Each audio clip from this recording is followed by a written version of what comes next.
In small-town Riverbrook, a simple act of cruelty ignited an unexpected revolution. When Officers Barnes and Kyle targeted a homeless black veteran at the Red Rail Diner, they couldn't have known Eli Turner's military connections ran straight to the Pentagon. One phone call from a brave waitress set in motion a chain of events that would expose a nationwide conspiracy targeting homeless veterans, topple corrupt police departments, and transform communities across America. The cops who tossed aside Eli's dog tags never realized they weren't just harassing a nameless vagrant. They were awakening a warrior who had already survived far worse than anything they could inflict. Just before we get back to it, I'd love to know where you're watching from today, and if you're enjoying these stories, make sure you're subscribed, because tomorrow's special episode is one you definitely don't want to miss. Snow fell in gentle waves over the quiet streets of Riverbrook, painting the small town in pristine white. Few people braved the cold this evening, hustling from storefront to car with hunched shoulders and hurried steps. Among them walked Eli Turner, his pace unhurried despite the biting wind. An old military jacket hung from his broad shoulders, worn but meticulously clean, with a faded U.S. flag patch sewn onto the sleeve. His pants were frayed at the edges, his boots cracked from years of wear, but there was a dignity in his bearing that contradicted his rough appearance. Eli's breath fogged in the cold air as he spoke softly to himself. Check the exits. Identify the threats. Maintain situational awareness. The words were part ritual, part memory. Mantras from another life that kept his mind focused when the world seemed determined to push him to its margins. A neon sign flickered ahead. Red Rail Diner. Open 24 hours. Through frosted windows, Eli could see the glow of warmth and the silhouettes of people enjoying hot meals. His stomach tightened with hunger. The monthly Veterans Assistance check had come in yesterday, small as it was, and tonight he could afford a proper meal. He paused before the entrance, brushing snow from his shoulders and straightening his posture. It had been 3 days since he'd been inside a proper building, 3 days of huddling in the abandoned railway station on the edge of town, keeping warm with salvaged newspapers and memories of desert heat. The bell above the door jingled as Eli stepped inside. The rush of warmth and the smell of coffee and grilled food enveloped him. For a moment he closed his eyes, savoring the sensation. When he opened them again, the diner had fallen silent. Conversations paused mid-sentence. Forks hovered above plates. Eyes darted toward him, then quickly away. A young mother pulled her child closer. An elderly man glanced nervously at his wallet, on the table, and slipped it into his pocket. Eli had seen this before, too many times. He chose an empty stool at the counter, one with clear sight lines to both the front door and the kitchen exit. Old habits. Just passing through, he murmured to no one in particular. Just looking for a hot meal. Rachel Miller had been working at the Red Rail for almost 2 years now, saving for community college while trying to support her younger brother through his rookie year at the police academy. At 23, she'd seen enough to know the signs of the down and out. But something about this man's eyes, clear, alert, and somehow ancient, made her hesitate. She glanced toward the corner booth where Officers Barnes and Kyle sat nursing their coffees. They came in every Tuesday like clockwork, staying through most of her shift. Barnes caught her gaze and raised an eyebrow, nodding subtly toward Eli. Rachel steadied her hands and approached the counter. "Can I get you something, sir?" she asked, sliding a menu toward Eli. "Coffee, please. Black." His voice was deep but gentle, unexpectedly articulate. "And whatever's the special today, if it's not too much trouble, ma'am." Ma'am, not honey or sweetheart like most of the regulars called her. Rachel found herself smiling slightly as she poured his coffee. "Meatloaf with mashed potatoes and gravy," she said. "Comes with green beans and a roll." "That sounds perfect. Thank you." Eli wrapped his calloused hands around the warm mug.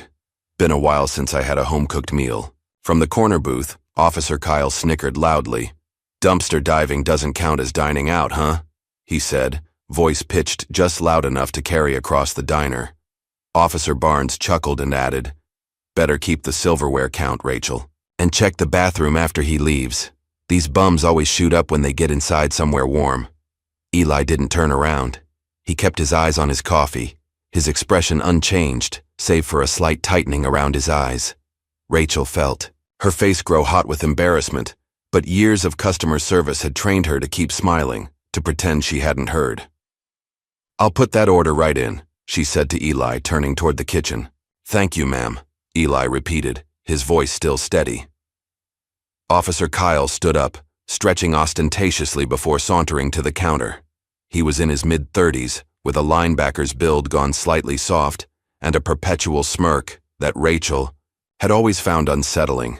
His partner Barnes followed a step behind, thinner, sharper, with cold eyes that missed nothing. "Hey, Rachel." Kyle leaned against the counter, deliberately taking the stool next to Eli. "How's that brother of yours doing at the academy? Still planning to join the force?" "He's doing great," Rachel answered, keeping her voice neutral. "Top of his class in marksmanship." "Good man," Kyle nodded. "We need good officers, ones who understand what it takes to keep a community safe." He turned his head slightly, looking at Eli's profile. "You know what that means, right? Keeping the dangerous elements off the streets. The druggies, the panhandlers, the so-called vets who use their service as an excuse to beg and harass honest citizens." Eli took a slow sip of his coffee. "You'd be surprised," Barnes added, taking the stool on Eli's other side, effectively boxing him in. "How many of these homeless heroes never saw a day of actual combat? But they sure know how to work the system, don't they, Kyle?" "Damn right," Kyle agreed. "Real soldiers come home, get jobs, and contribute to society, not like these parasites." Rachel returned with Eli's food, setting the plate in front of him with hands that trembled slightly. "Can I get you gentlemen anything else?" she asked the officers, trying to redirect their attention. "Nah, we're good," Kyle replied, then reached for the sugar dispenser.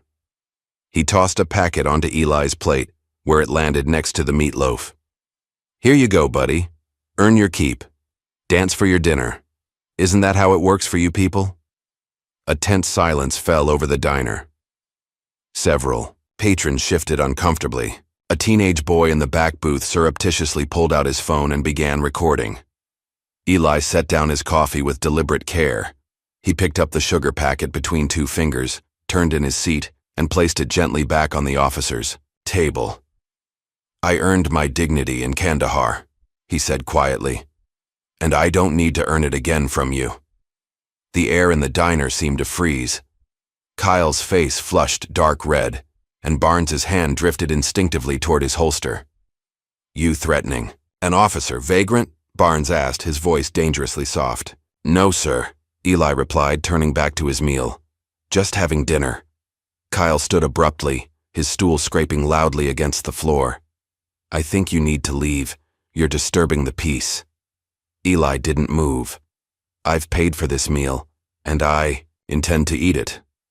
The man said leave. Barnes joined in, standing now too. "Or are you refusing to comply with a lawful order?" Rachel stepped forward. "Officers, please. He's not causing any trouble. He's just—" "Stay out of this, Rachel." Barnes cut her off. "Unless you want trouble too. Your brother wouldn't appreciate his big sister interfering with police business. Would he?" The threat hung in the air, clear and cold. Rachel stepped back, her face pale, but her hand slipped into her apron pocket, where her phone was already recording. Kyle grabbed Eli's shoulder roughly. "On your feet now." Eli remained seated, but met Kyle's gaze directly. His eyes were calm but unflinching. "I have the right to finish the meal I paid for. I have not broken any laws. Disturbing the peace, refusing to comply with an officer, threatening behavior," Barnes listed off.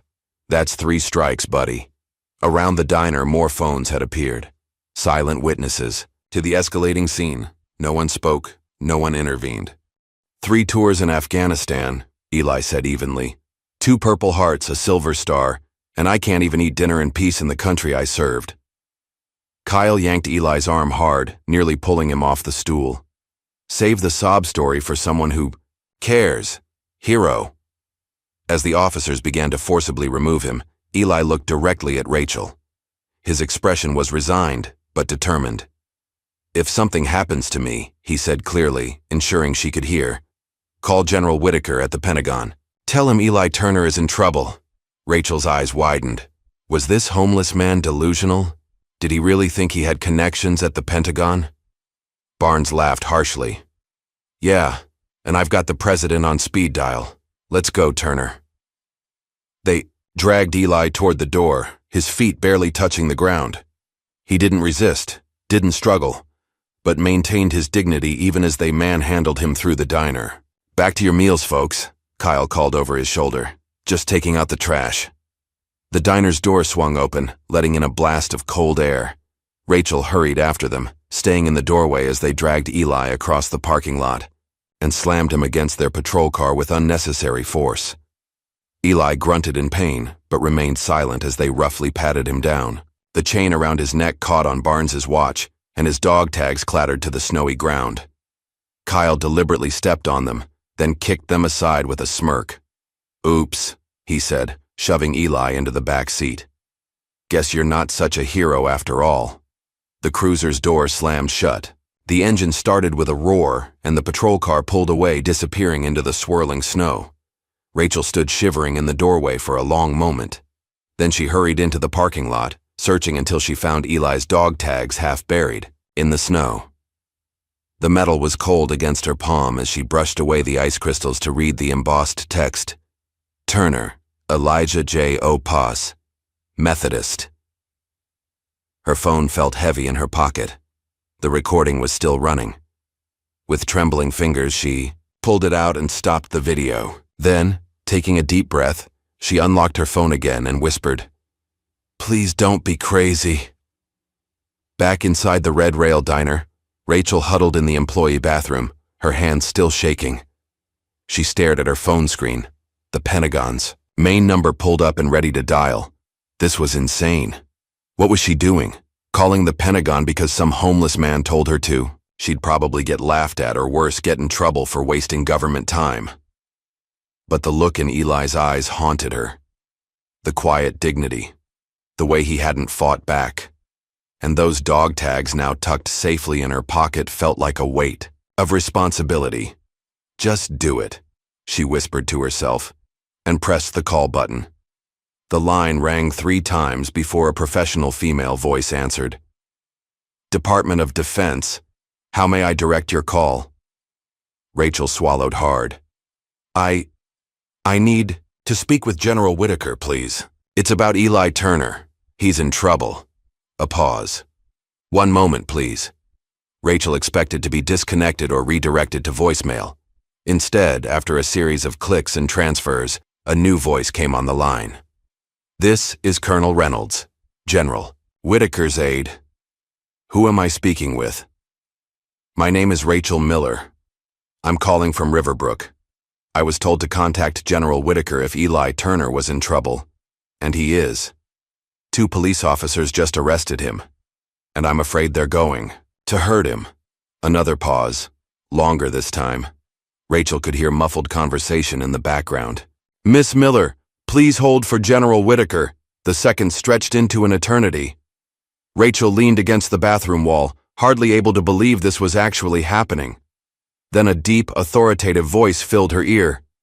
This is General Harold Whitaker. You have information about Sergeant Elijah Turner? In Washington, D.C., retired General Harold Whitaker sat at his desk in a wood-paneled office overlooking the Potomac. At 72, his hair had gone silver, but his back remained ramrod straight, his blue eyes sharp as ever. He was reviewing briefing materials for tomorrow's Senate Armed Services Committee meeting when the call came through. The moment he heard Eli Turner's name, everything changed. His expression shifted from polite interest to intense focus in an instant. Tell me everything, he commanded, already reaching for another phone on his desk. As Rachel recounted the events at the diner, Whitaker's jaw tightened. By the time she finished, he was on his feet, pacing the length of his office. Miss Miller, you did exactly the right thing. I want you to send me that video recording immediately. My aide will text you a secure number. Then I want you to go home and stay there. Do not discuss this with anyone else for now. Is that clear? Yes, sir, Rachel replied, relief washing over her. But what about Eli? Will he be okay? Sergeant Turner is one of the finest soldiers I've ever had the privilege to command, Whitaker said, his voice softening slightly. And I take care of my people. Always. After ending the call, Whitaker stood motionless for a moment, his mind 20 years in the past. The heat had been oppressive that day in 2003, dust coating everything as their convoy moved through the narrow streets of a small village outside Kandahar. Intelligence had reported Taliban movement in the area, but everything seemed quiet. Too quiet. The first RPG hit the lead vehicle without warning. The second took out the rear. They were boxed in, taking fire from rooftops and windows on all sides. Whitaker, then a colonel, had been thrown from the Humvee, his leg pinned beneath the burning vehicle. He'd given the order for his men to fall back, to save themselves, but Staff Sergeant Elijah Turner had refused. No man left behind. "Sir," Turner had said, his young face streaked with blood and grime. "Not today. Not ever." Under relentless enemy fire, Turner had organized a counterattack, creating enough of a distraction to free Whitaker and carry him to safety. Then he'd gone back, rescuing 3 more wounded soldiers before the air support arrived. Now, Whitaker picked up his secure line and dialed a number from memory. "This is General Whitaker. Authorization code, Sierra Echo 94 Alpha." A pause. "I need an immediate intervention at the Riverbrook Police Department in..." He checked his computer. "Western Pennsylvania. One of our decorated veterans is being held there under questionable circumstances. I want DoD Internal Affairs on site within the hour." He made 5 more calls in rapid succession, to his contacts at the Department of Justice, to the Secretary of Defense's office, to an old friend who now headed the Veterans Affairs Administration. "It's about Eli Turner," he said each time. And each time strings were pulled, favors called in, wheels set in motion. The system that had failed Eli Turner for years was now being activated at its highest levels to protect him. In the holding cell of the Riverbrook Police Station, Eli sat with his eyes closed, his breathing measured and even. The concrete bench was cold beneath him. His ribs ached where Barnes had landed an accidental blow while escorting him inside. But his mind was somewhere else entirely. He'd learned meditation during his recovery at Walter Reed. The doctors called it a coping mechanism for his PTSD. Eli simply called it survival. In his mind, he walked the familiar corridors of a palace in Kandahar that his unit had secured, each turn memorized, each doorway noted. The mental exercise helped him stay present, stay focused, when the walls of reality threatened to close in. He didn't open his eyes when the door at the end of the hallway banged open. Didn't react when hurried footsteps approached. Only when the cell door clanged open did he finally look up. 2 individuals stood there, a man and a woman in crisp dark suits, each holding up a badge. "Mr. Turner," the woman said, her tone respectful. "You're free to go." Eli stared at them for a long moment, then slowly rose to his feet. "That was faster than usual," he remarked. "Special Agent Daniels, Department of Defense Internal Affairs." The man introduced himself. "This is Special Agent Morales. We're here at the direct request of General Harold Whitaker." A ghost of a smile crossed Eli's face. The old man came through. "Yes, sir, he did," Agent Morales confirmed. "We've already spoken with the sheriff. You're being released immediately, with all charges dropped." They led Eli through the station, past the booking desk where Officer Barnes was arguing heatedly with the sheriff. "This is bullshit," Barnes was saying. "You can't just waltz in here with federal badges and..." He fell silent when he saw Eli walking past, flanked by the agents. "Officers Barnes and Kyle," Agent Daniels said coldly, "the Department of Defense will be conducting a full review of your arrest procedures and use of force against a decorated combat veteran.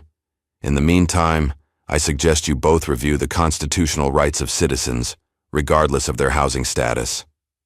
The sheriff, a heavy-set man with a perpetually worried expression, nodded vigorously. "I assure you, this incident doesn't reflect our department's values, agents.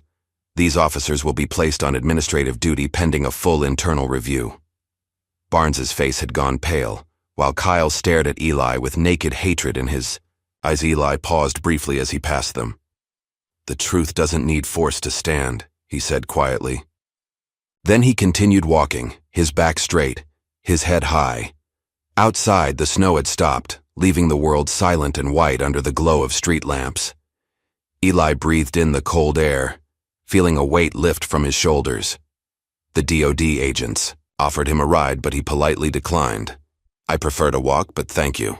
As the agents returned to their vehicle, Eli noticed a figure across the street, Rachel, huddled in a thin jacket, hopping from foot to foot in the cold.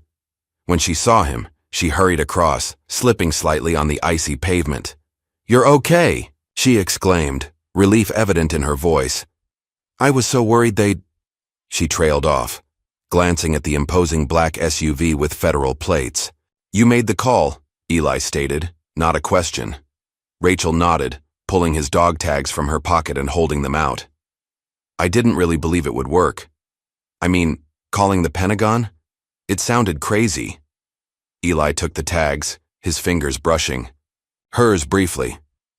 He slipped the chain over his head, the metal cold against his skin but comfortingly familiar. "It always works," he said, tucking the tags under his shirt. "Truth scares cowards. And General Whitaker always keeps his promises." "Who is he?" Rachel asked. "How does a general at the Pentagon know you by name?" Eli looked up at the night sky, where stars were beginning to appear between breaking clouds. "That's a long story," he said, "and not one for tonight." "Where will you go?" Rachel wrapped her arms around herself, shivering in the cold. "I have a place," Eli assured her. "Don't worry about me, but thank you for making the call, for believing me." Rachel hesitated, then reached into her bag and pulled out a paper-wrapped package. "Your dinner," she explained. "You never got to finish it. I had the cook wrap it up for you." Eli accepted the package with a nod of gratitude. Kindness is rare these days.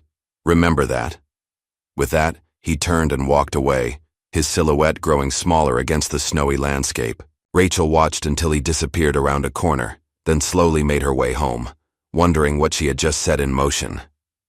In Washington, General Whitaker was on his final call of the evening. "Ava, it's your godfather." "Uncle Harry?" Ava Washington's voice was warm with affection. "This is a surprise. It's not even my birthday. I need a favor, sweetheart. A big one. Name it." No hesitation. "I need you to help an old friend. His name's Eli Turner, and he's in a storm." Ava, a driven civil rights attorney who had made a name for herself taking on police brutality cases, sat up straighter in her chair. "What kind of storm?" "The kind that needs someone with your particular skills to navigate," Whitaker replied. "Pack a bag. I'm sending a car for you in an hour. You know I have court tomorrow. This is more important. This man saved my life, Ava, and now it's our turn to save his." There was a brief silence on the line, then, "I'll be ready." As Whitaker hung up, he looked at the photograph on his desk. Himself, much younger, standing beside Eli Turner and their unit in Afghanistan. Brothers in arms. "Hang in there, Sergeant," he murmured. "The cavalry's on its way."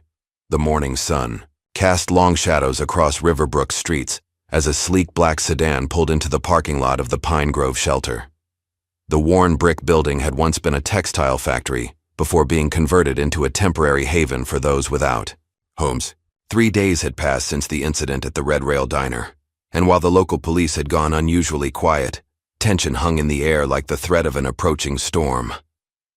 Ava Washington stepped out of the car, her tailored navy suit and confident stride marking her immediately as an outsider. At 34, she'd built a reputation as one of the most formidable civil rights attorneys on the East Coast, specializing in cases of police misconduct.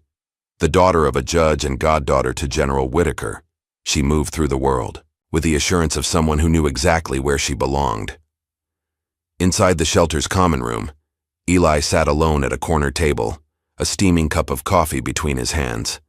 His eyes tracked Ava the moment she entered, assessing her with the quiet vigilance that had kept him alive through 3 tours in Afghanistan and 5 years on the streets. "Mr. Turner," Ava approached, extending her hand. "I'm Ava Washington. General Whitaker sent me." Eli regarded her for a long moment before accepting the handshake. The general's moving fast. Usually takes the military a decade to respond to anything.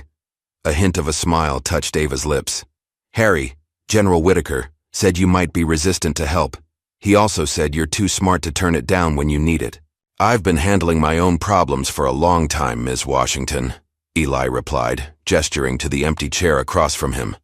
Not sure what a fancy lawyer from D.C. can do about small-town cops with attitudes. Ava set her briefcase on the table and took a seat. Those small-town cops with attitudes violated your civil rights, Mr. Turner, and based on what I've started digging up, you're not their first victim. She leaned forward, her voice dropping. This isn't just about what happened to you at that diner. This is about a pattern of abuse that's been going on in this town for years. Eli's expression remained impassive, but something flickered in his eyes. A spark of the same righteous anger that had driven him to rescue Whitaker under enemy fire all those years ago. I'm not looking to start a war, he said quietly. With all due respect, Mr. Turner, Ava replied. The war already started. You just happened to be on the front line. After a moment, Eli nodded almost imperceptibly. What do you need from me? For starters, your full story, and then I need to meet the waitress who recorded the incident. An hour later, Rachel nervously handed over her phone to Ava in the back booth of a coffee shop 3 towns over. She'd been jumpy since making the call to the Pentagon, convinced that Officers Barnes and Kyle would somehow discover her role in Eli's release. I have the full video from my phone, Rachel explained, her voice barely above a whisper. And I went back to the diner the next morning and downloaded a copy of the security footage too. My friend Mark works there and has access to the system. Ava raised an eyebrow, impressed. That was smart thinking. I kept thinking about what would have happened if I hadn't made that call, Rachel admitted. What they might have done to him in that cell when no one was watching. She twisted a paper napkin between her fingers. My brother Jameson is at the police academy. He wanted to be a cop to help people. I always thought, I never realized. Most officers do want to help, Eli said gently. It's the ones who want power you have to watch for. Ava spent the afternoon reviewing the footage, making notes, and building the foundation of a legal kiritu. By evening, she had started digging into the records of Officers Barnes and Kyle. Multiple use-of-force complaints, she told Eli as they sat in her motel room, papers spread across the bed. All dismissed. No disciplinary action taken. She held up a list. And these are just the ones that were formally filed. I'm betting there are dozens more that never made it to paper. Eli nodded grimly. People without homes learn quickly that the system rarely works in their favor. What's strange is that several complainants mysteriously disappeared or recanted, Ava continued, frowning at her notes. One man, Lloyd Jenkins, filed a brutality complaint against Officer Kyle last year. 2 days later, he withdrew it, claiming he'd been confused. A week after that, he apparently left town. No forwarding address. Or they made him disappear, Eli suggested quietly. Ava looked up sharply. That's a serious accusation. I've been on Riverbrook streets for 2 years, Ms. Washington. I've seen people vanish before. Ones who made too much noise caused too much trouble. He shrugged. Official story is always the same. They moved on, found better opportunities elsewhere. But when a man leaves behind his only possessions, his medication, he's not leaving by choice. As the evening deepened into night, Eli reluctantly shared his own backstory with Ava. His voice remained steady, but the pain behind his words was palpable. Sarah and I had been married 3 years when she got sick. Pancreatic cancer. Aggressive. The VA kept losing her paperwork, delaying treatments due to administrative errors. By the time they sorted it out, he trailed off, staring out the window at the darkness. After the funeral, I couldn't focus. Missed mortgage payments. The bank was quick enough then. No administrative errors when they wanted their money. Some company I'd never heard of bought the loan, and suddenly the payments doubled. Predatory lending, Ava murmured, making notes. Maybe. Doesn't matter now. Lost the house. Lost my job when I couldn't get to work anymore. PTSD episodes got worse. And here we are. Eli spread his hands. Just another homeless vet with a hard luck story. Except you're not just another anything. Mr. Turner, Ava said firmly. You're the man who saved General Whitaker's life, and now we're going to save yours." The next morning, as Ava continued her investigation, she uncovered something disturbing. A pattern emerged from email records she'd obtained through legal channels, references to a group called the Shieldmen. "It seems to be some kind of network within the police department," she explained to Eli and Rachel over lunch. "Officers who operate outside normal protocols under the guise of protecting the community from undesirable elements." Rachel paled. "That sounds like something from a bad movie. Unfortunately, it's all too real," Ava replied. "And based on these communications, both Barnes and Kyle are members, along with at least 6 other officers in the department, including Captain Broderick, who heads the Internal Affairs Division." "The fox guarding the henhouse," Eli muttered. Throughout the afternoon, Ava interviewed other unhoused individuals in Riverbrook. Their stories painted a disturbing picture: systematic harassment, unexplained injuries during arrests, belongings lost while in custody, and in several cases, people being transported miles outside town limits and abandoned in the middle of the night.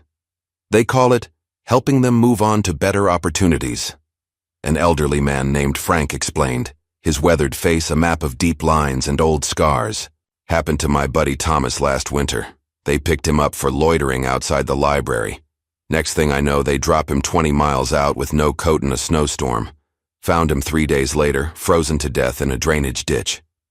Each story added another piece to the puzzle. The Shieldmen weren't just corrupt cops. They were conducting a deliberate campaign to rid Riverbrook of anyone they deemed unworthy. When Ava attempted to file a formal complaint with the district attorney's office, she hit an unexpected wall. "I'm sorry, Ms. Washington," the assistant DA, a nervous young man named Alan Parker, told her. "But I can't accept these documents without proper authorization from local law enforcement." "That's not correct, and you know it," Ava challenged him. "A civil rights complaint can be filed directly with your office, especially when it involves allegations against the police department itself." Parker's eyes darted to the door, then back to Ava. "Look," he whispered, leaning closer. "You don't understand how things work here. These allegations you're making, they won't go anywhere, they never do. Are you being threatened, Mr. Parker?" He straightened abruptly. "I think our meeting is over. Good day, Ms. Washington." That evening, Rachel burst into Ava's motel room, her eyes wide with fear and excitement. "My brother just called me," she said breathlessly. "Jameson. He wants to talk to you. He says he knows things about Barnes and Kyle. Things that could help your case." 30 minutes later, Jameson Miller sat across from them in Ava's room, his police academy cadet uniform neatly pressed, his young face a mixture of determination and terror. "Barnes beat a man to death 3 years ago," he said without preamble. "A homeless guy with schizophrenia who was having an episode outside the convenience store on Maple. They said he attacked Barnes, but the store owner's statement didn't match the official report." "How do you know this?" Ava asked, recording the conversation with Jameson's permission. "Captain Broderick uses these stories as training examples for cadets from Riverbrook," Jameson explained. "Unofficial sessions, off the record. He calls it the real education, how to write reports that protect the department while serving justice. That's how he phrases it." "And the dead man's name?" Ava asked. "David West." "The report calls it death by misadventure," Jameson replied. "But I heard Barnes bragging about it at a barbecue last summer. Called it taking out the trash." The next morning, Rachel was fired from her job at the Red Rail Diner. The official reason was excessive absences. But the truth quickly became apparent when her name was leaked online as the person who had recorded the confrontation with Eli. Local social media exploded with accusations. Rachel was anti-police, a traitor to the community, someone who sided with vagrants over law enforcement. Death threats filled her inbox. Someone threw a brick through her apartment window with a note. "Cop haters get what they deserve." "They're trying to make an example of you," Eli told her as he helped board up her broken window that evening. "Intimidation is their first response. It means you've got them worried." Rachel wiped angry tears from her eyes. "I can't believe this is happening. All because I recorded something that actually happened? Because I didn't want them to hurt you? They always hit truth first, Eli said, hammering a nail with precise measured strokes. Then they lose. Later that night, as Ava returned to her motel from a late dinner, a pickup truck swerved toward her on the otherwise empty road. She jerked the wheel hard, barely avoiding a collision as the truck roared past, its occupants shouting obscenities. When she reached her room, she found the door ajar, the place ransacked, her laptop missing. "This isn't just about intimidation anymore," she told Eli when he arrived in response to her urgent call. "They're actively trying to silence us." Eli surveyed the destroyed room with the calm assessment of a combat veteran. "Then it's time we fight back. Not their way. Our way." "What did you have in mind?" Ava asked. "I need to make a phone call," Eli replied. "To an old friend who specializes in unconventional warfare." The next morning, Eli stood at a payphone outside a gas station on the edge of town. He'd insisted on using a landline rather than a cell phone, old habits of operational security dying hard. He dialed a number from memory and waited. "Q's Tech Haven," a cheerful voice answered. "We fix what others can't. How can I help?" "The Eagle needs new talons," Eli replied, using a recognition phrase from their service days. A beat of silence, then, "Turner? Is that really you, man?" "It's me, Q, and I need your help." Quincy Q. Morales had been the communications specialist in Eli's unit, a technical genius who could make radio signals reach through mountains and jury-rig satellite uplinks from scrap metal. An IED had taken both his legs below the knee 6 months before their tour ended, but it hadn't diminished his skills or his spirit. Eli had carried him 3 miles to an extraction point while under enemy fire, refusing to leave him behind even, as Q begged him to save himself. "Where are you?" Q asked, his tone immediately shifting to business. "Riverbrook, Pennsylvania. Small town with big problems." "I know it. That place has been on my radar for a while now. Local police have an unusually high rate of use of force incidents against homeless individuals." Q's keyboard clicked rapidly in the background. "Give me 6 hours. I'll bring the cavalry." True to his word, 6 hours later, a modified van with the logo Q's Tech Haven painted on the side pulled into the parking lot of Ava's new motel. She'd switched locations after the break-in, using cash and a pseudonym to secure the room. Q rolled his wheelchair down the vehicle's ramp with practiced ease. At 38, he retained the upper body strength of the soldier he'd once been, his arms corded with muscle beneath his worn Batman t-shirt. Behind him came 3 other individuals, 2 men and a woman, each carrying specialized equipment in heavy cases.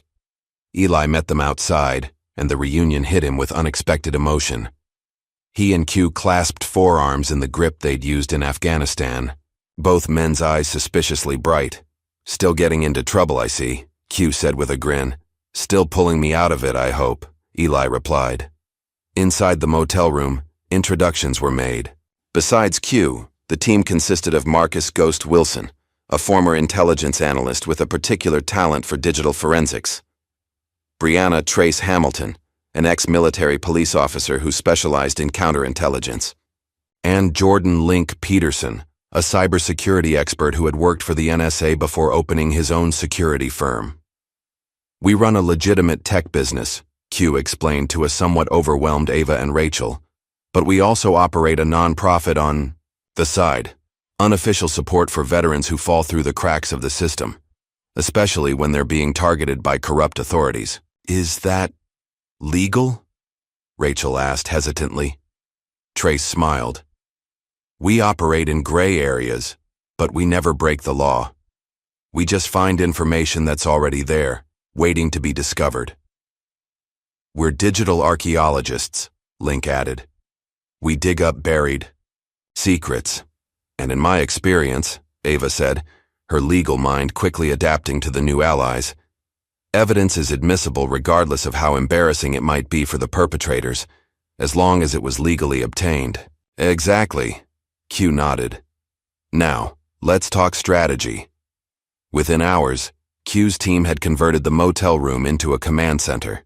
Multiple laptops were networked together, specialized equipment monitored police band radio, and Ghost had even managed to tap into the traffic camera feed covering most of downtown Riverbrook. First priority is establishing secure communications, Q explained, as he handed out encrypted phones to everyone. These can't be tracked or tapped. Use them exclusively from now on. Second, Trace continued, we need to map the network of corruption. Who's connected to whom? Who gives the orders? Who carries them out? And third, Link added, we follow the money. Corruption this systematic usually has financial motives somewhere in the chain. As the technical team set up their equipment, Eli brought Rachel aside. This might get dangerous, he warned her. You don't have to stay involved. Rachel straightened her shoulders. They threatened me, destroyed my reputation, and tried to run Ms. Washington off the road. I'm already involved and I'm not backing down now. Eli nodded, recognizing the same determination he'd seen in young soldiers facing their first combat mission. Just be careful. These people play dirty.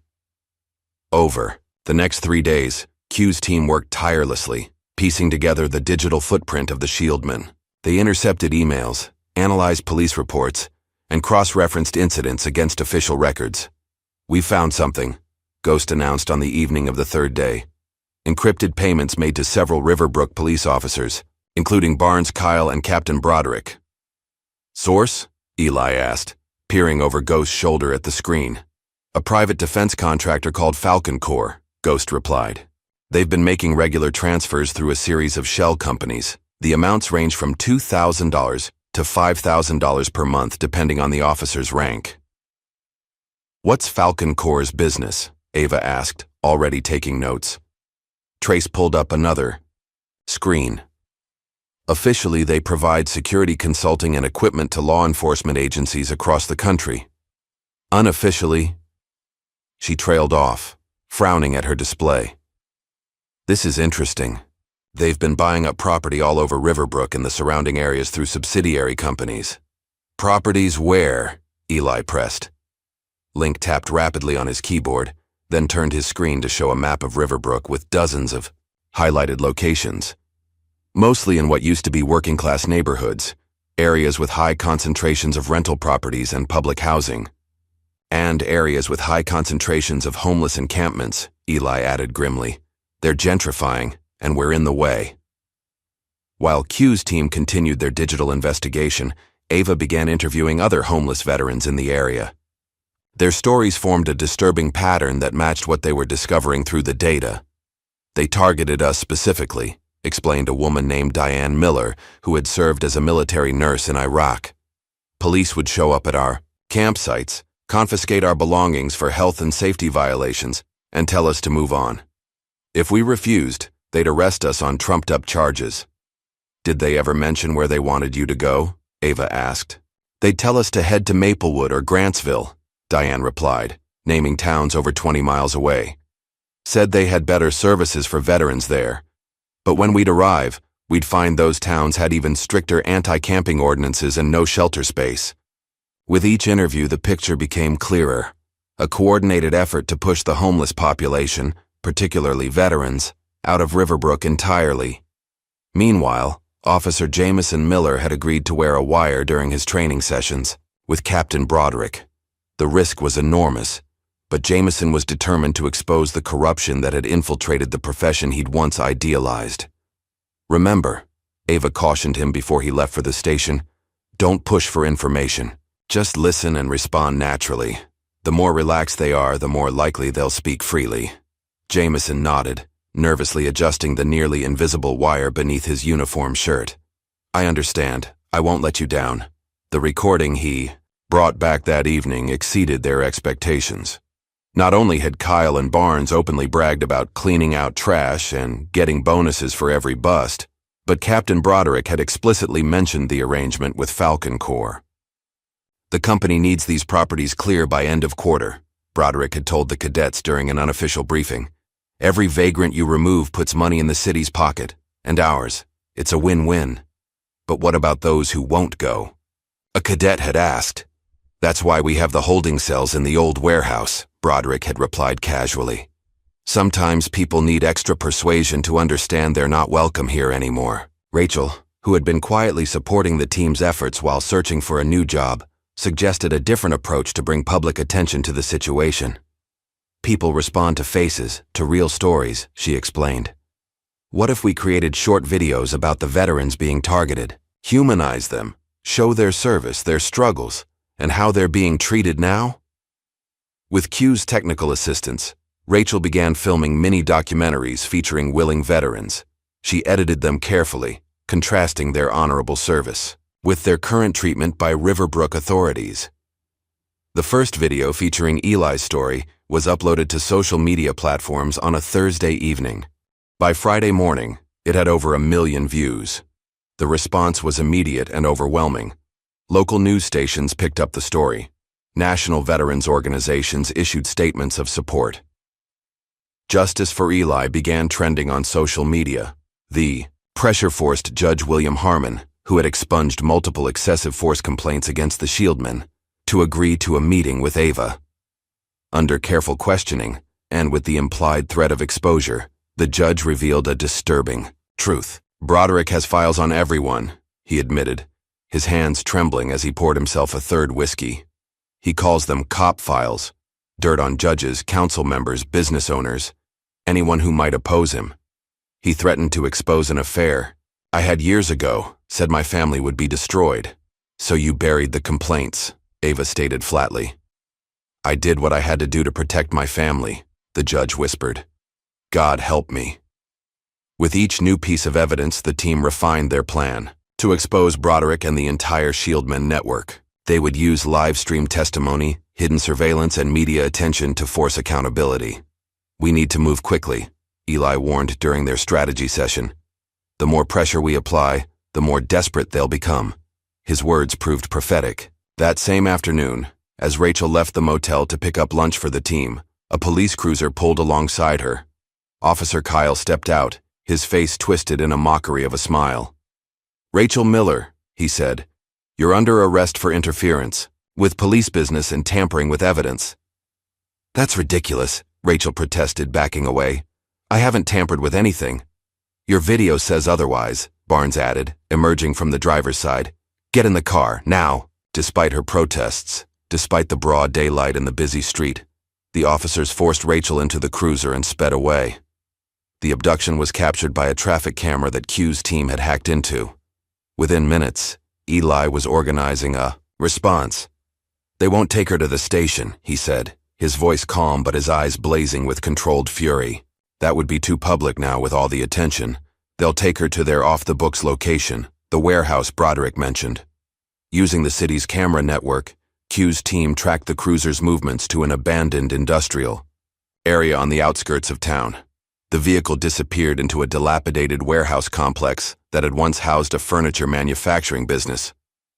I need 4 volunteers, Eli said, his military training taking over as he formulated a rescue plan. Former combat veterans preferred. This is going to be dangerous, but we do this by the book. No weapons, no excessive force. Our job is extraction only. Get Rachel out safely. Within an hour, Eli had assembled a team of 5 veterans, each with specialized skills from their military service. They approached the warehouse complex from different directions, using hand signals and encrypted radio communications to coordinate their movements. Using thermal imaging equipment borrowed from Q's tech arsenal, they located 2 heat signatures in a small outbuilding, one seated and stationary, likely Rachel, and one moving around the confined space, presumably a guard. Eli led the approach, moving with the silent precision that had made him a legendary squad leader in Afghanistan. At his signal, 2 veterans created a diversion at the main entrance, while Eli and the remaining 2 approached the outbuilding from the rear. The lock on the door was simple, quickly defeated by one of Eli's team. Inside, they found Rachel tied to a chair, a bruise forming on her cheek but otherwise unharmed. Officer Barnes sat nearby, seemingly waiting for further instructions. The officer reached for his weapon, but Eli moved faster. With a single, precise strike, the same technique he'd used to disarm insurgents in close-quarter combat, he knocked Barnes unconscious. Are you hurt? Eli asked Rachel as he quickly untied her restraints. She shook her head, adrenaline and relief making her voice tremble. I'm okay, They were waiting for Broderick to arrive. They kept asking about the evidence we've collected, They helped her to her feet. Rachel pulled a small recording device from her shoe. "I never stopped recording," she said with a shaky smile. "Not since they grabbed me." Eli's team melted away from the warehouse complex as quickly as they had arrived, leaving Barnes unconscious but unharmed. By the time police reinforcements arrived in response to the disturbance at the main entrance, Rachel was safely back at the motel, surrounded by the team and already reviewing the damning audio she'd captured. "They admitted everything," she said, her voice steadier now as determination replaced fear. "Kyle said, and I quote, 'No one's gonna believe a junkie or some homeless war freak. We bury people like that.'" Ava's expression was grim, but satisfied, as she listened to the recording. "This, combined with everything else we've gathered, is enough to bring this whole corrupt system down." Eli nodded, his eyes meeting Q's across the room. "Then let's bury them instead." The morning after Rachel's rescue, tension and determination filled the air in the makeshift command center. Eli sat quietly in a corner, watching as Q's team huddled around a laptop, the audio file from Rachel's recording playing for the third time. "No one's gonna believe a junkie or some homeless war freak. We bury people like that." Kyle's voice, clear and unmistakable, echoed through the room. The casual cruelty in his tone made Rachel flinch despite herself. The bruise on her cheek had darkened overnight, a purple testament to what she'd endured. "This is solid gold," Q said, adjusting his wheelchair to face the group. "Combined with Jameson's recordings and the evidence we've already gathered, it's enough to blow this whole operation wide open." Ava nodded, her legal mind already mapping out the case. "The explicit admission of targeting homeless individuals, especially veterans, constitutes a clear civil rights violation.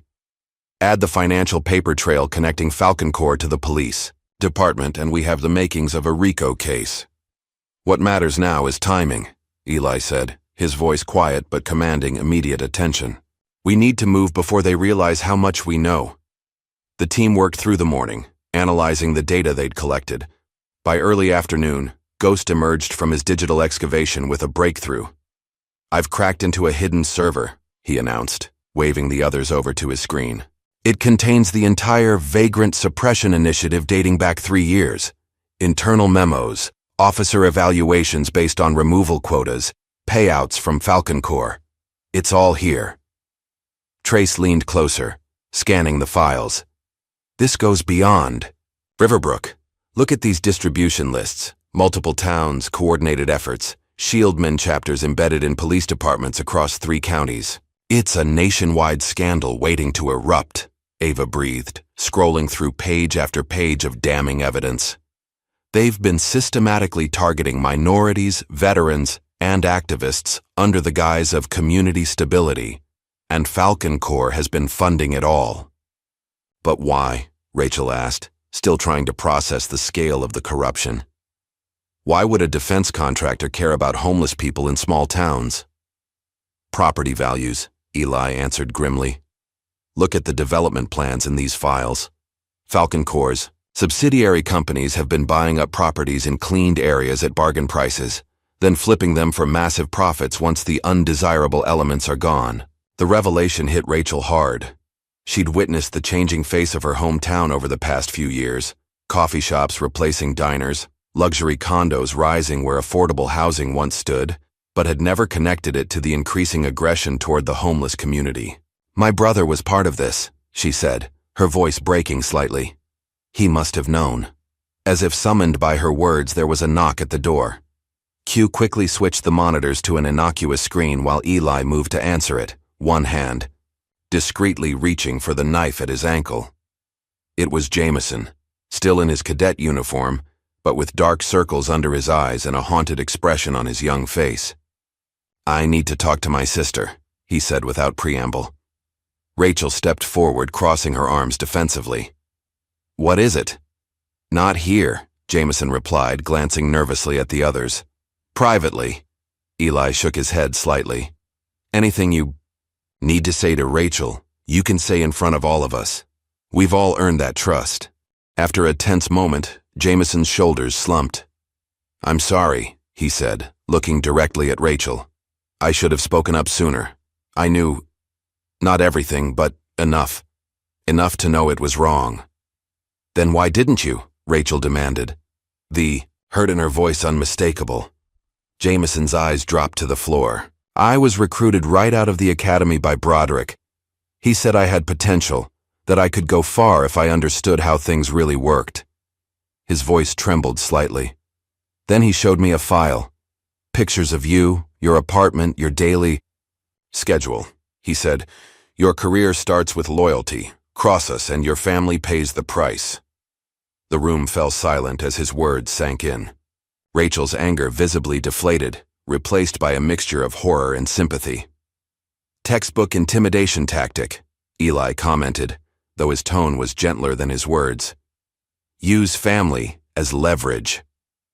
"I tried to protect you by playing along," Jameson continued, finally looking up. "But after what they did to you yesterday, I can't do it anymore. I won't be part of this." Ava stepped forward.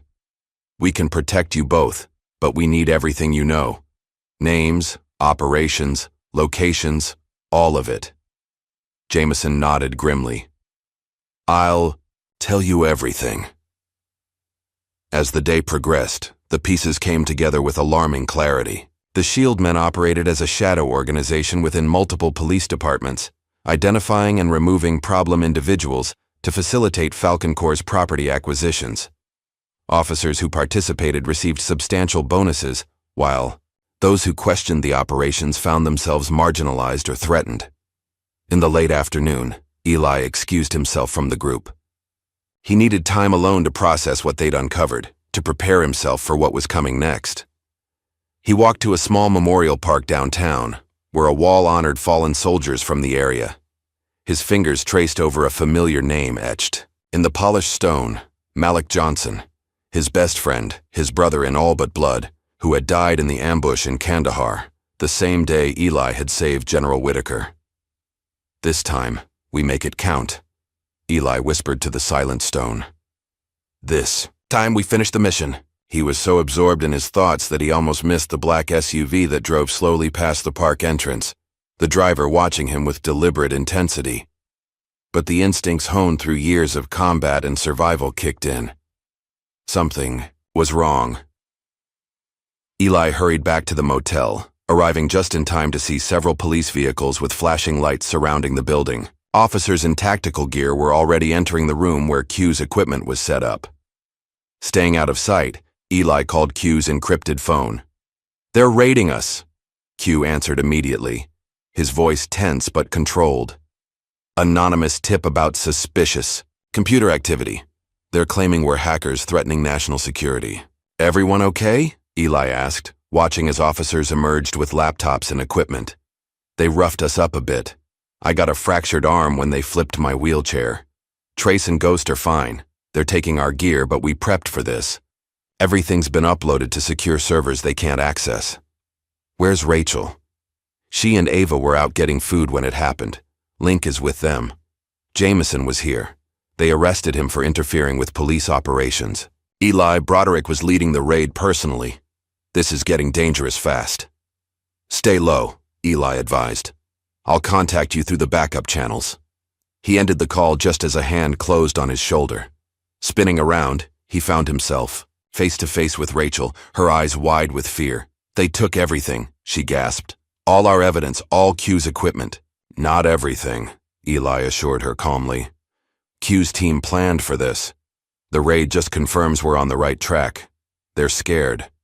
Ava joined them, her expression grim but determined. "We need to accelerate our timeline. Rachel's next video needs to go live tonight. It has to show the raid, expose the SHIELDmen, and lay out Broderick's connections to Falcon Corps." "Can we do that without Q's equipment?" Rachel asked anxiously. Link emerged from around the corner, a slim laptop under his arm. "Always have a backup," he said with a tight smile. "I was carrying this when the raid happened. It has everything we need." That night, working from a new location, a vacant apartment owned by one of Eli's veteran contacts, they finalized and uploaded Rachel's most powerful video yet.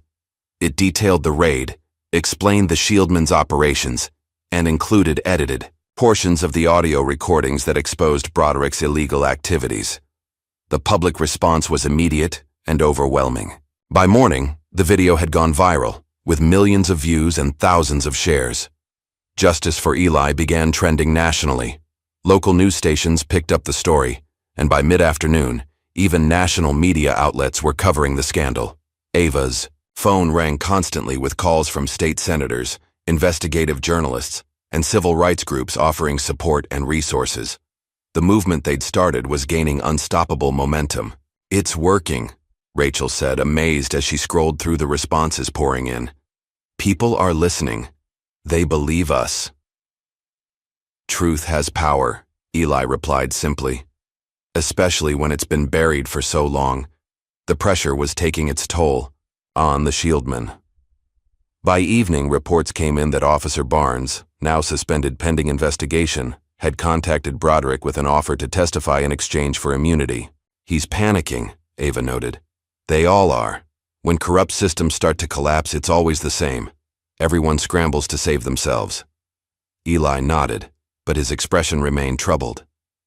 "Which makes them more dangerous than ever. Broderick won't go down without a fight, and he'll eliminate anyone he sees as a threat." As if confirming his words, Q called with disturbing news. Barnes had been found dead in an alley behind the police station, an apparent drug overdose according to the preliminary report. "Convenient timing," Q remarked darkly. "Especially since the body was found without the wire he was supposedly wearing when he met with Broderick."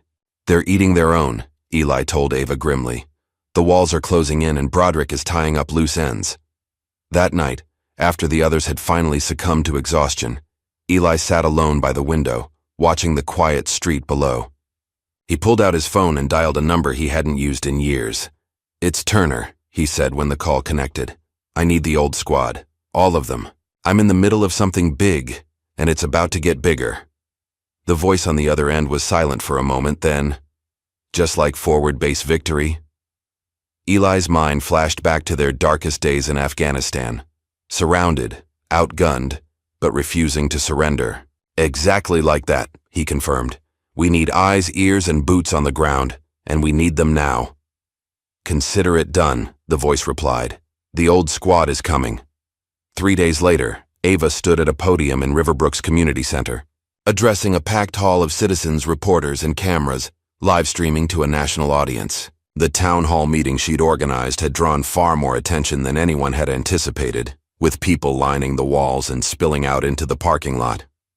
"Today, we give voice to those who have been silenced," she began, her confident tone carrying to every corner of the room.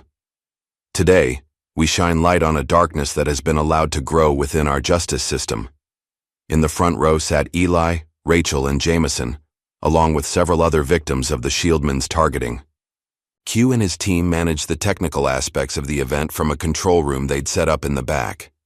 Over the past weeks, we have uncovered evidence of systematic civil rights violations against homeless individuals, particularly veterans, in Riverbrook and surrounding communities, Ava continued.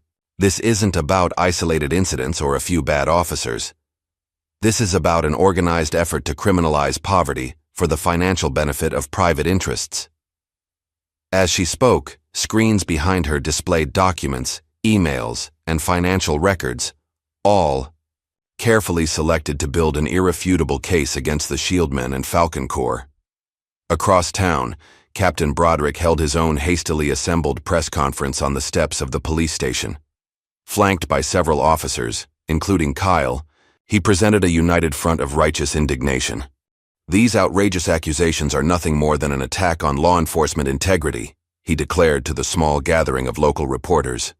"Elijah Turner is a dangerous, unstable vagrant with delusions of grandeur, manipulating public sympathy with false claims and doctored evidence." But Broderick's audience was dwindling by the minute, as reporters received alerts about the bombshell testimonies being delivered at Ava's town hall. One by one, they slipped away to cover the bigger story, leaving Broderick shouting his denials to an increasingly empty space. Back at the community center, Rachel took the podium, her voice steady despite her nervousness. "I grew up in Riverbrook. I've worked at the Red Rail Diner since I was 19. I always believed our police were here to protect all of us." She touched the faded bruise on her cheek. But when I saw Officers Barnes and Kyle assault a man for simply existing in a public space, when I heard them mock his military service, when they threatened me for trying to help him, I couldn't stay silent anymore. Jameson followed, his cadet uniform replaced by civilian clothes, his young face solemn with responsibility. "I joined the academy because I wanted to serve my community," he began. "Instead, I was taught how to target the vulnerable, how to falsify reports, how to be part of a system that valued property over people." His voice broke slightly.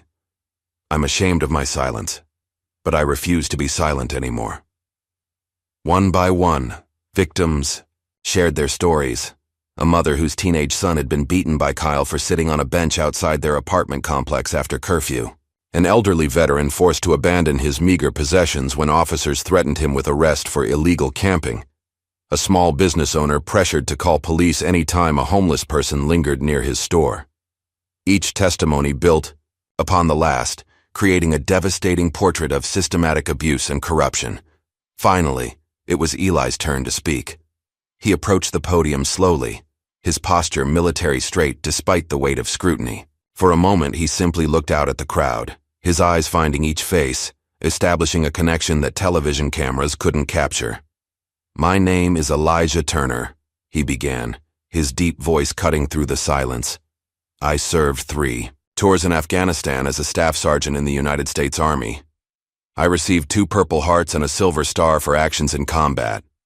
I watched friends die defending the freedoms we all cherish." He paused, letting his words settle. "When I came home, my wife was diagnosed with cancer. The VA lost her paperwork. Administrative errors, they called it. By the time they sorted it out, she was gone. I lost my house to predatory lenders.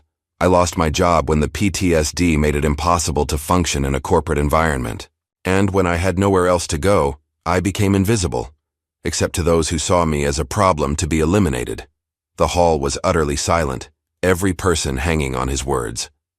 "But I never lost my oath to support and defend the Constitution. Against all enemies, foreign and domestic. What we've uncovered here in Riverbrook isn't just about homeless veterans being harassed. It's about the corruption of the principles this country was founded upon. It's about justice being sold to the highest bidder." As Eli continued his powerful testimony, Q's team executed the final phase of their plan. They hacked into the Shieldmen's internal communication system, bypassing the security measures and accessing hours of recorded conversations and body camera footage that had never appeared in official reports. On giant screens throughout the hall, and on the live stream being watched by millions across the country, damning footage began to play. Kyle and Barnes using racial slurs while discussing vagrant removal, Broderick instructing officers on how to clean house before Falcon Corps inspections, officers laughing about planting evidence on troublesome homeless to ensure longer jail sentences. The audience gasped collectively. Several people began to weep. Others shouted in anger.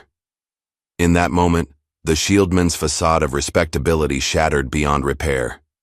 By that evening, the Department of Justice had officially announced a federal investigation into the Riverbrook Police Department and the Shieldmen Network. Whistleblowers were offered immunity in exchange for cooperation. Ava worked tirelessly to ensure Jameson would be protected under these provisions. The local sheriff, desperate to distance himself from the scandal, placed Captain Broderick and Officer Kyle on administrative leave pending the outcome of the investigation. But by then, Broderick had already gone underground. "He's running," Q informed the team as they gathered in their new headquarters, a small office above a veteran-owned coffee shop downtown. "Our sources spotted him withdrawing large amounts of cash from 3 different banks yesterday. He's preparing to disappear." "Can we track him?" Ava asked, the legal prosecutor and her unwilling to let Broderick escape justice. "We're trying," Link replied, gesturing to his monitors where surveillance programs tracked credit card activities and traffic camera footage. "But he's being careful, using burner phones, cash only, staying off main roads." Eli exchanged a look with Q. "He'll contact Falcon Corps," Eli predicted. "He has too much dirt on them to be left hanging. He'll demand an escape route in exchange for his silence." "But will they help him?" Rachel wondered. "Or cut their losses?" Her question was answered the next morning when Officer Barnes was found, dead in an alley behind a bar frequented by police officers. The official story claimed an overdose, but when Ava's team arrived at the scene, they discovered his police wire was missing, and the positioning of the body suggested he had been moved after death. This wasn't an overdose, Eli stated flatly, after examining the scene. This was a hit. Barnes was going to talk and someone made sure he couldn't. Falcon Corps cutting their losses, Q agreed grimly. Broderick's next if they can find him. The team redoubled their efforts to locate Broderick before either Falcon Corps operatives or federal agents could reach him. Eli knew that Broderick's testimony would be crucial to exposing the full extent of the corruption and potentially to saving other lives targeted by the SHIELD men. It was at this critical juncture that reinforcements arrived.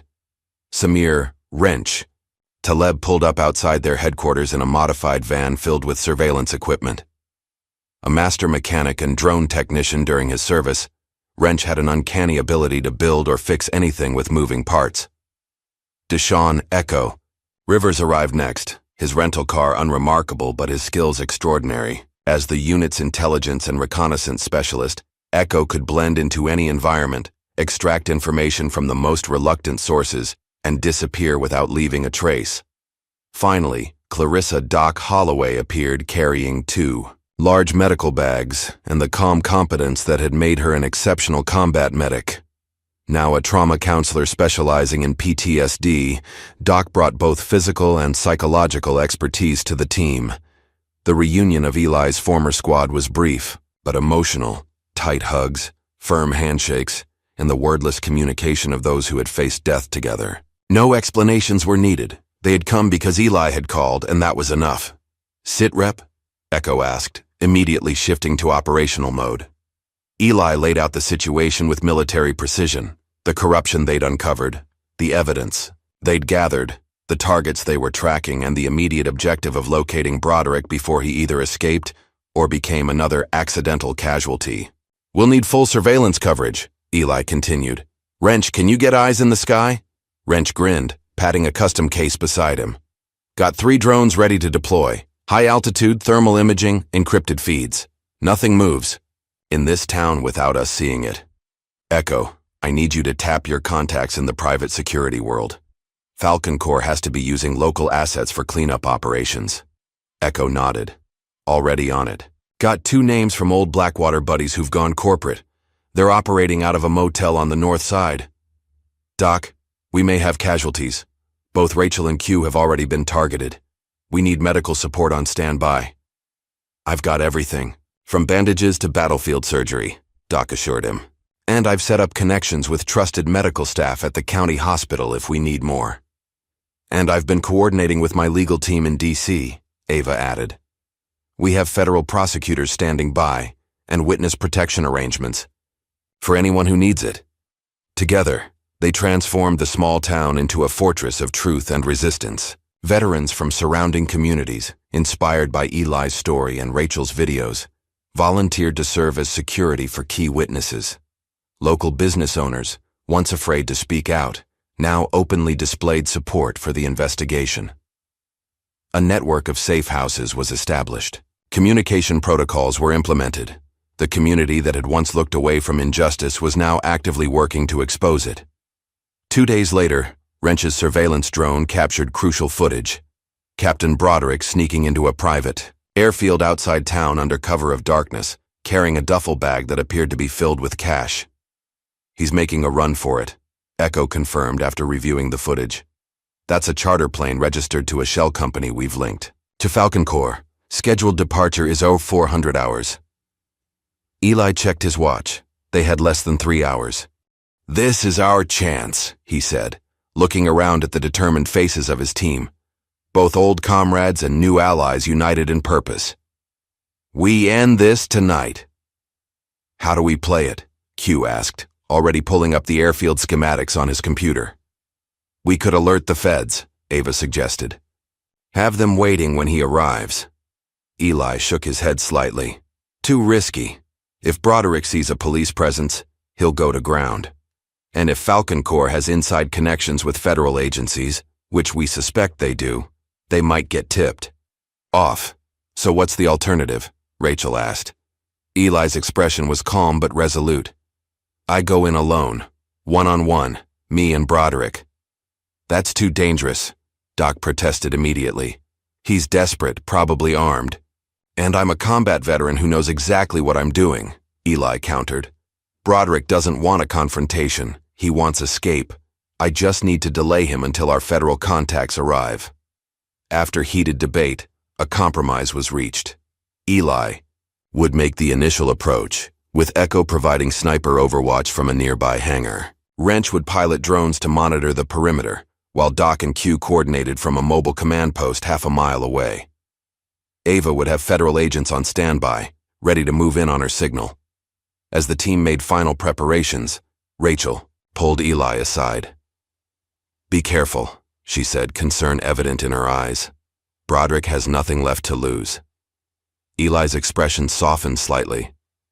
People with nothing left to lose are actually the most predictable, he replied. They only have one goal, survival. I understand that better than most. He checked his watch again. It was time. The final confrontation awaited. The veterans' war on home soil was about to reach its decisive battle. The private airfield lay, quiet under a blanket of stars, a small island of concrete amid rolling farmland. A single runway stretched like a dark ribbon across the property, illuminated only by low blue lights that seemed to float in the darkness. The wind carried the scent of jet fuel and wet earth as Eli moved silently through the shadows, every sense heightened. Wrench status, he whispered into his comm unit. Drone shows one heat signature in the hangar office. Wrench's voice replied softly in his ear. Another approaching from the access road. Vehicle moving slowly, lights off. Likely our target. Echo, you in position? Affirmative, came the calm response. I have clear sight lines to both the hangar and the runway. If he makes any sudden moves, I can disable him non-lethally. Eli adjusted his position behind a fuel truck, giving himself a clear view of the small office attached to the main hangar. Inside, a figure moved restlessly, probably the pilot waiting for his passenger. Headlights briefly swept across the access road before disappearing. A car door opened and closed. Footsteps crunched on gravel, growing closer. Captain Broderick emerged from the darkness, a large duffel bag slung over his shoulder. Even from a distance, Eli could see the strain in his posture, the nervous way he kept glancing over his shoulder. The man was unraveling. Eli waited until Broderick was halfway to the hangar before stepping out of the shadows, directly into his path. Going somewhere, Captain? Broderick froze, his hand instinctively reaching toward his waistband where his service weapon would normally be. Don't, Eli advised quietly. My friends have you covered from multiple angles. This ends tonight, one way or another. Broderick's face, illuminated by the distant runway lights, twisted with contempt. Turner, I should have known. He let his hand fall away from his waistband. You just don't know when to quit, do you? I learned persistence in Kandahar, Eli replied, his voice steady as he maintained a careful distance. Where did you learn? To sell out your oath to serve and protect? Save the moral lecture, Broderick sneered. You have no idea how the real world works. Do you think anyone actually cares about homeless vets? About justice? It's all about money and power. Always has been. And that justifies targeting people who served their country, beating them, falsifying reports, driving them out of town like they're garbage to be disposed of? Broderick laughed harshly. You're a washed-up shell of what you once were, Turner. We provided a valuable service. The town improves. Property. Values go up. Everyone benefits. It's just business. You sent men to die for power, Eli replied, his voice low and intense. I watched them die for people. That's the difference between us. For a moment, they stood in silent confrontation. Two men representing opposite sides of a moral divide too vast to bridge. Then Broderick's expression shifted, a calculating gleam replacing the contempt. What do you want from me? Money? I've got plenty. He patted the duffel bag. Take half. Start over somewhere. A man with your skills could... I don't want your blood money, Eli cut him off. I want justice for every person you and your shield men targeted. Justice, Broderick repeated mockingly. There's no justice in this world, Turner, only winners and losers, and I don't intend to lose. With surprising speed for a man his age, Broderick reached into his jacket and pulled out a small pistol. But before he could aim, floodlights suddenly illuminated the airfield, temporarily blinding both men. Federal agents, drop your weapon, a voice commanded through a loudspeaker. In the confusion, Broderick swung his gun toward Eli, desperation overtaking reason. Echo's shot rang out from his position, precise, controlled, hitting Broderick's shoulder. The captain cried out in pain, his weapon falling to the tarmac. Within seconds, federal agents swarmed the airfield, converging on their location with weapons drawn.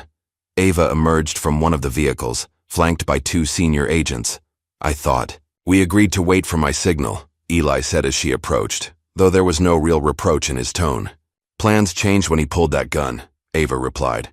I wasn't about to let him shoot you. As agents secured Broderick and read him his rights, they cataloged the contents of his duffel bag. Nearly $500,000 in cash, 3 fake passports, and a flash drive that likely contained insurance against Falcon Corps' betrayal. Captain David Broderick, you're under arrest for civil rights violations, conspiracy, extortion, and attempted assault with a deadly weapon, the lead agent announced formally. You have the right to remain silent. Broderick, clutching his wounded shoulder, glared at Eli with pure hatred. This won't stick, he hissed as they led him away. Falcon Corps has people everywhere. Judges, prosecutors, politicians. You've started a war you can't win.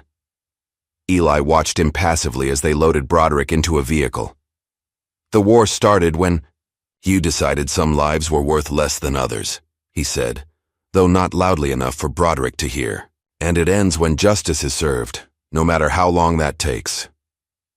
The federal investigation moved with unprecedented speed, largely due to the mountain of evidence Ava's team had assembled. 3 days after Broderick's arrest, a formal hearing was convened at the federal courthouse in Pittsburgh. The case had drawn national attention, with major news networks broadcasting live from outside the building. Inside the packed courtroom, Ava presented the complete Shieldmen case, hundreds of pages of abuse, collusion, and cover-ups. She used Rachel's footage, Q's data, and testimonies from victims across the country to paint a comprehensive picture of systematic civil rights violations orchestrated by police departments and funded by corporate interests. What we've uncovered is not just a local issue, she told the judge, her voice ringing with controlled passion. The Shieldmen network operates in at least 7 states, targeting vulnerable populations, particularly homeless veterans, to facilitate corporate land grabs disguised as community improvement initiatives. The judge, an imposing woman with decades of civil rights experience, listened intently as Ava laid out the case. When the hearing concluded, she issued immediate injunctions against all identified Shieldmen chapters and ordered a nationwide investigation into Falcon Corps' activities. In the days that followed, media attention intensified. Major news anchors conducted special reports on the scandal. Senate committees announced hearings. Public outrage swelled as more victims came forward with their stories. Eli found himself unexpectedly thrust into the spotlight. Veterans organizations requested his presence at rallies. Advocacy groups sought his endorsement. A prominent senator even called to personally invite him to speak before Congress. I'm not a politician, Eli told Q after declining the 3rd interview request of the day. I'm just a soldier who saw something wrong and tried to fix it. Sometimes that's exactly what people need, Q replied, looking up from his rebuilt computer system. Not politicians or celebrities, just someone who stands up for what's right, no matter the cost. The cost had indeed been high. Eli still had no permanent home, though a local veteran had offered him a spare room for the duration of the proceedings.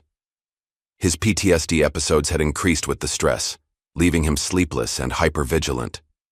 And despite the growing support, he mourned for those who hadn't survived the Shieldmen's targeting, including his friend Thomas, who had frozen to death after being abandoned miles from town.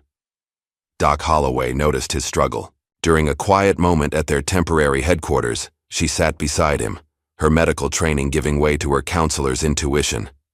You're carrying them all, she observed gently. Every veteran who didn't make it home. Every homeless person, targeted by Broderick. You can't save everyone, Eli.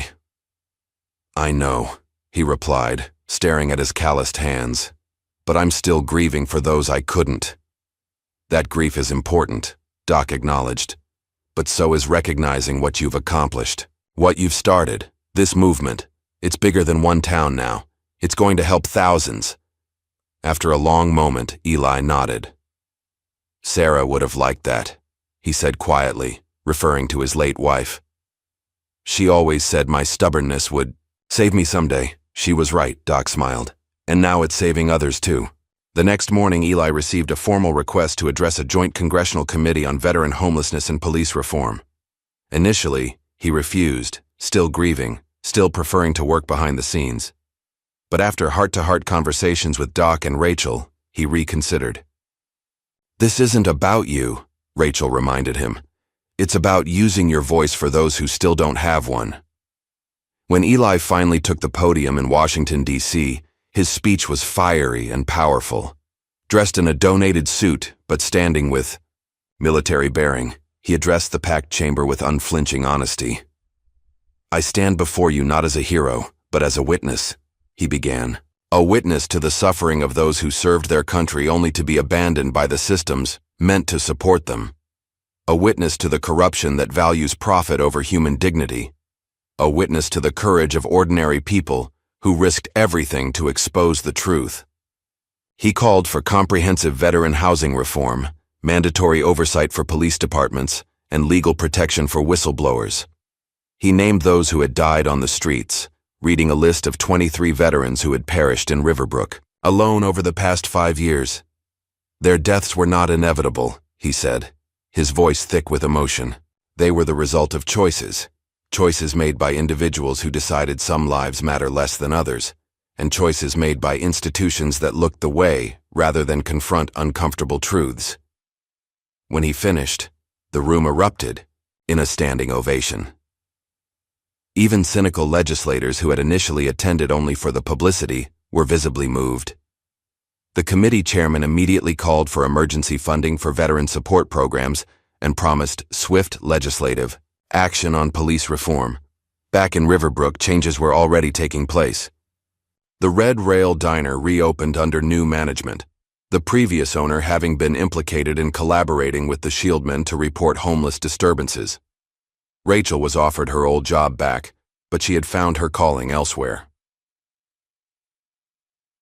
I'm opening a non-profit cafe, she told Eli during a video call, her excitement palpable even through the screen. We'll employ homeless veterans, provide job training, and serve as a community hub for support services. Would you help me paint the walls when you get back? Eli smiled, a rare, genuine expression that transformed his weathered face.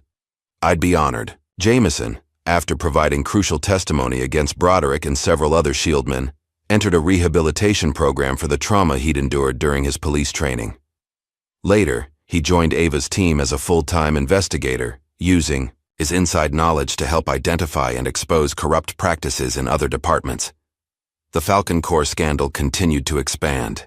Their CEO was indicted on multiple federal charges. Their stock plummeted as investors fled. Class action lawsuits were filed on behalf of communities targeted by their gentrification schemes. And throughout it all, the movement that had begun, with a confrontation at a small-town diner, continued to grow. A grassroots campaign for dignity, justice, and second chances that transcended political divisions and united people across the country.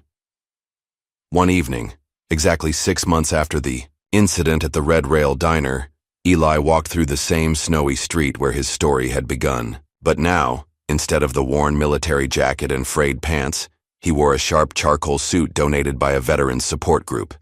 His posture was upright, his gaze clear, his steps purposeful. As he passed a young homeless veteran huddled in a doorway, a man recently returned from overseas, still shell-shocked and disoriented, Eli paused. He knelt beside the young man, meeting his eyes with understanding few others could offer. I've been where you are, he said softly, extending his hand. And I can show you a way forward if you're willing to take it. 1 year after Eli Turner first walked into the Red Rail Diner, Riverbrook had transformed. The small town that had once systematically persecuted its homeless population now stood as a national model for veteran support and community integration. Large crowd gathered in the morning sunshine for the dedication of the Turner Veterans Community Center, a renovated factory building that now housed transitional apartments, mental health services, job training facilities, and a medical clinic specifically designed for veterans' needs. Q led the ceremony from his wheelchair, his health fully restored after the injuries sustained during the police raid. Children from the center's after-school program surrounded him, wearing T-shirts emblazoned with Veterans for Justice across the front. Today we celebrate not just a building, Q addressed the assembled crowd, but the birth of a movement. A year ago, one man refused to be silenced. Today, thousands stand with him, demanding dignity and justice for those who served. In the front row sat General Whitaker, now serving as a special advisor to the President's Commission on Veteran Homelessness. Beside him, Ava smiled proudly, her work on the Shieldmen case having culminated in landmark legislation named the Dignity Act, providing unprecedented protections for homeless individuals nationwide. Eli stood slightly apart from the crowd, uncomfortable with being the center of attention, but deeply moved by what his stand had accomplished. Children played freely in what had once been an abandoned lot, now transformed into a vibrant community garden. Veterans who had previously hidden in the shadows now walked openly through town, their service honored rather than exploited. After the ceremony, Rachel approached him, camera in hand. The past year had seen her transition from waitress to full-time documentarian, her powerful storytelling bringing human faces to systemic issues. "The premiere is tomorrow," she reminded him with barely contained excitement. "The theater's completely sold out." Her feature film, The Veteran Who Wouldn't Bow, chronicled Eli's story, Ava's legal battle, and the fall of the Shieldmen. It had already won awards at 3 film festivals and had been picked up for national distribution, ensuring that what had happened in Riverbrook would never be forgotten. "You'll be there, right?" Rachel pressed when Eli didn't immediately respond. "Wouldn't miss it," he assured her, though the thought of watching his life on screen made him deeply uncomfortable. "Your work matters, Rachel. It's keeping the pressure on systems that need changing." Her face softened. "I couldn't have done it without you." Across town, in a sleek office building that had once housed Falcon Corps' regional headquarters, Ava was launching a new initiative. Turner's Law would provide specialized legal support to wrongly accused or targeted homeless veterans, with particular focus on small towns where such abuses often went unchallenged. "We're not just fighting individual cases," she explained to her team of passionate young attorneys. "We're changing the culture. We're making it impossible for corruption to hide behind badges or boardroom doors." The impact of their work had already spread far beyond Riverbrook. In the past year, 11 Shieldmen chapters had been disbanded nationwide. 8 police chiefs had resigned or been indicted. Falcon Corps' predatory practices had been exposed in congressional hearings, leading to new regulations on corporate development in vulnerable communities. Doc Holloway, who had remained in Riverbrook after the initial crisis, opened a clinic specifically dedicated to PTSD recovery and mental health support for homeless veterans. She named it Malik's Hope in honor of Eli's fallen friend from Kandahar. "Trauma doesn't have to be a life sentence," she told her patients. "With the right support, even the deepest wounds can heal." Through donations and a community fundraiser, Eli now lived in a modest home near the Veterans Center. Though simple, it represented stability he hadn't known since before his wife's death. Large windows let in abundant light, and a small garden in the backyard gave him a sense of purpose and peace. On a shelf by his window, he kept a wooden box containing dog tags, not just his own, but those of veterans who had died on Riverbrook's streets before the Shieldmen were exposed. Each morning he acknowledged them, a private ritual of remembrance and renewal. One afternoon, as spring buds began to appear on the trees outside his window, Eli carefully added another set of tags to the box, those belonging to Officer Barnes. "Even monsters were once boys," he murmured, closing the lid gently. He had obtained the tags from Barnes's sister, who had reached out after learning the full story of her brother's involvement with the Shieldmen. The conversation had been difficult, but healing for both of them. A reminder that even in the darkest stories, humanity could be reclaimed. The ripples of change continued to spread. Rachel received a letter from a veteran in Texas. "I saw your film. I finally spoke out about what happened to me. The investigation starts next week. Thank you for being brave."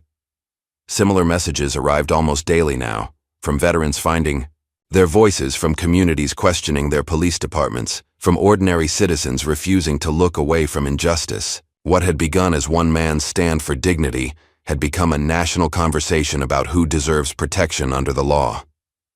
At the local high school, Eli reluctantly agreed to speak to students about civic responsibility and moral courage.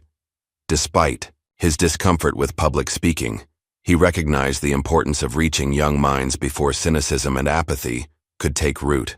"You don't need a uniform or a title to make a difference," he told the assembled teenagers. "You just need to recognize your own worth and the worth of every person around you." After his presentation, a troubled teen approached him hesitantly. "You think people like me can be heroes too?" the boy asked, his eyes downcast, his posture defensive in the way of someone who expected rejection. Eli regarded him thoughtfully. "You already are," he said with quiet certainty. "You just haven't heard your story yet." The last Shieldman chapter was officially disbanded on a crisp autumn day, almost 18 months after Eli's confrontation with Barnes and Kyle. Department of Justice reforms had been passed, implementing strict oversight for police interactions with homeless individuals and mandatory reporting of all use of force incidents. The Veterans Community Center received a national honor for innovation in social services. General Whitaker, watching the ceremony broadcast from his D.C. office, felt his eyes fill with unexpected tears of pride. The young sergeant who had saved his life in Kandahar was still saving others, in ways neither of them could have imagined. On a chilly evening in late November, Eli returned to the Red Rail Diner for the first time since his arrest. The place had been renovated, its atmosphere warmer and more welcoming under the new ownership. He chose the same stool at the counter where he had sat that snowy night nearly 2 years earlier. A young waitress approached with a coffee pot. "Can I get you something to eat, sir?" she asked with genuine warmth. "The special, please," Eli replied, the sense of déjà vu both painful and healing. When she returned with his meal, she set it before him with a smile. "It's on the house, sir. Thank you for everything you've done for our town." Eli started to protest, but the sincerity in her eyes stopped him. Instead, he simply nodded his thanks and began to eat. A simple meal made extraordinary by the context of how far things had come. After dinner, Eli made one final stop. At the newly completed memorial wall inside the community center, he carefully placed a framed photograph of Malik Johnson, his best friend who had died in the ambush in Kandahar. The photo joined dozens of others, creating a mosaic of lives connected by service, sacrifice, and finally, remembrance. Children ran past in the corridor, their laughter filling the air as a tutoring program wrapped up for the evening. Volunteers chatted as they prepared for the next day's job fair. A therapy group for veterans with PTSD shared coffee in the lounge, their faces reflecting both past pain and present healing. Eli rested his hand on Malik's photo, the glass cool beneath his fingers. "We're finally home," he whispered. The words meant for his friend, but encompassing all they had fought for, all they had lost, and all that had unexpectedly been gained. As he stepped outside into the fading light, Eli took a deep breath of the crisp evening air. For the first time in years, the weight of grief and rage that had driven him no longer pressed quite so heavily on his shoulders. In its place was something quieter but more enduring, a sense of purpose fulfilled, of wounds slowly healing, of peace hard won but finally within reach. The sun set over Riverbrook, casting long shadows across streets that had once been battlegrounds and were now pathways to redemption. Eli Turner walked toward home, his steps steady, his head high, his heart at last beginning to find its way back to the light. What would you do if you witnessed someone being mistreated? Would you be brave enough to make the call that changes everything? If this story moved you, like and subscribe for more powerful tales of courage in the face of injustice.